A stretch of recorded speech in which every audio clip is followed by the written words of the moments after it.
السلام علیکم ورحمۃ اللہ وبرکاتہ، نحمده ونصلی علی رسولہ الکریم، اما بعد۔ حضرات سامعین کرام، آج آپ حضرات کو ایک اہم مسئلے کے جانب توجہ دلانا چاہتا ہوں،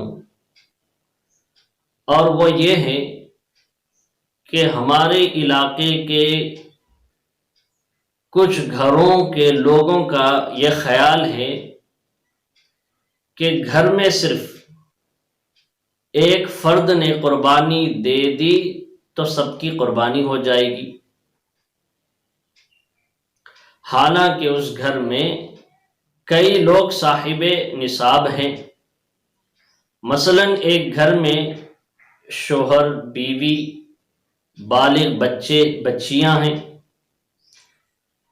تو دیکھا جائے گا کہ شوہر کے پاس نصاب کے بقدر مال ہے۔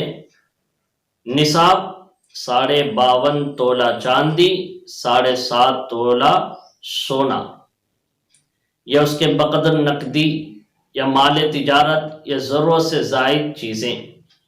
اس زمانے کے اعتبار سے چاندی 52.5 تولہ چاندی 27,000 تک مل رہی ہے، فروخت ہو رہی ہے۔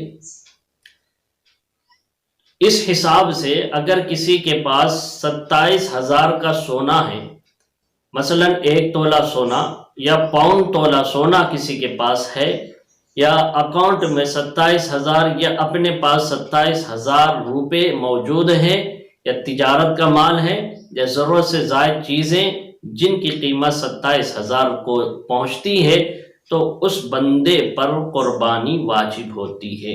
اگر شوہر کے پاس اتنی مالیت ہے تو شوہر پر قربانی واجب ہے، اگر نہیں کریں گے تو گنہگار ہوں گے۔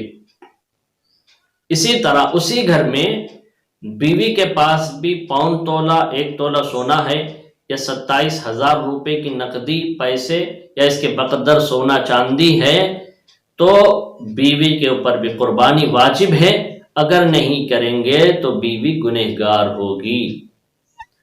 اسی طرح ایک ہی گھر میں بالغ بچیاں ہیں جن کے پاس بھی سونا موجود ہے، 1.25 تولہ یا 1 تولہ، اس زمانے کے حساب سے 27,000 روپے کا سونا یا چاندی یا نقدی روپے پیسے یا مال تجارت، ضرورت سے زائد چیزیں جس کی قیمت 27,000 کو پہنچتی ہے، تو اس بالغ بچی جو گھر میں موجود ہے ان پر بھی قربانی واجب ہوگی۔ نہیں کریں گے تو یہ بالغ بچی گنہگار ہوگی۔ اسی طرح بالغ بچے کے پاس 27,000 کی مالیت کا سونا، چاندی، مال تجارت یا ضرورت سے زائد چیزیں اس کے بقدر مالیت موجود ہے، تو بالغ بچے پر بھی قربانی واجب ہوتی ہے۔ معلوم یہ ہوا کہ ایک گھر میں 4-5 افراد پر بھی قربانی واجب ہوتی ہے۔ جس کے پاس میاں بیوی کے پاس مالیت ہے نصاب کی تو ان پر واجب، بالغ بچے کہہ رہا ہوں، بالغ چھوٹے بچے بچیاں نہیں، بالغ بچے بچیاں جن کے پاس، ہماری اکثر بچیوں کے پاس سونا ہوتا ہے، تو ان پر بھی قربانی واجب ہوتی ہے۔ اگر بالغ بچے ہیں ان کے پاس بھی اگر اتنی رقم ہے تو ان پر بھی قربانی واجب ہوتی ہے۔ لہذا ہمیں اس مسئلے کو اچھی طرح سمجھنا چاہیے، اور تمام حضرات کی جانب سے قربانی ہمیں کرنا چاہیے۔ چھوٹا جانور نہیں دے سکتے تو حصے لیں سب کے جانب سے، تو انشاءاللہ قربانی ادا ہو جائے گی۔ اللہ تعالیٰ سے دعا ہے کہ اللہ تعالیٰ ہماری قربانیوں کو قبول فرمائے۔ والسلام علیکم ورحمۃ اللہ۔